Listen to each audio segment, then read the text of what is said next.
একটা ডেলিগেট আমরা মাননীয় রাজ্যপাল মহোদয়ার মাধ্যমে ভারতের রাষ্ট্রপতি মহোদয়া, ভারতের মহামহিম প্রধানমন্ত্রী এবং স্বরাষ্ট্রমন্ত্রী মহোদয়কে আমরা আমাদের ডেলিগেট স্মারকলিপি প্রদান করবেন।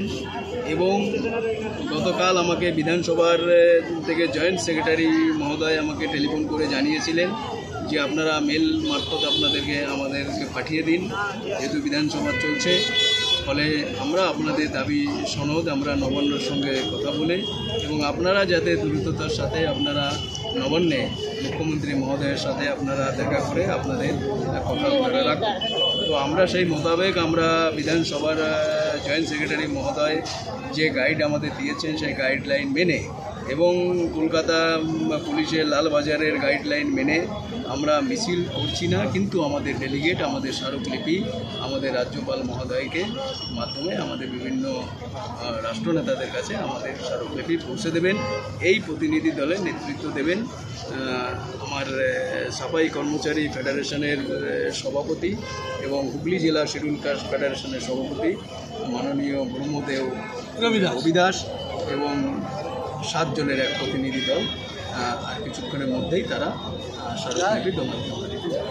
আপনারা যে বলছেন যে দাবিগুলো নিয়ে আপনারা আজকে এখানে এসেছেন, যদি না মানা হয়, যদি আপনার শিক্ষকদের যদি না মানে আপনাদের দাবি, আমরা আপনাদের মাধ্যমে জানাতে চাই প্রশাসনকে সময় দিতে চাইছি।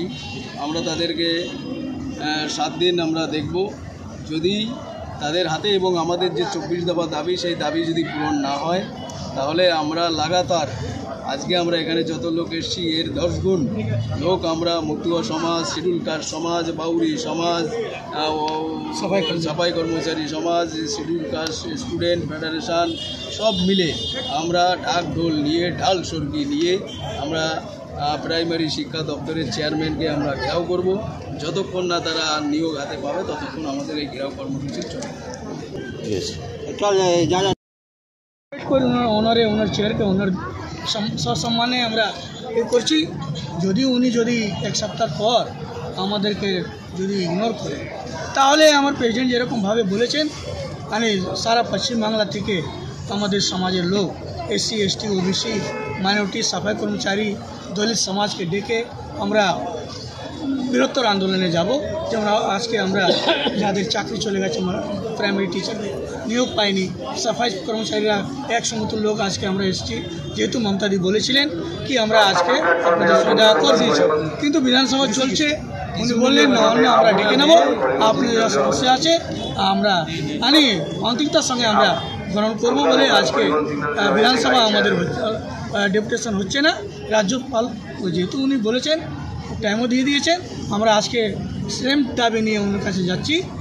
কতজন যাচ্ছেন, কত প্রতিনিধি যাচ্ছেন আজকে আপনারা? 7 জন ডেলিগেট আমরা, যেহেতু উনি 7 জন এলাভ করেছেন, আমরা তো প্রায় 200 মতন লোক আজকে এসছি। আর তারা কি এখানে থাকবেন না ওরা? এখানে থাকবো, সব এখানে থাকবে। Thank you.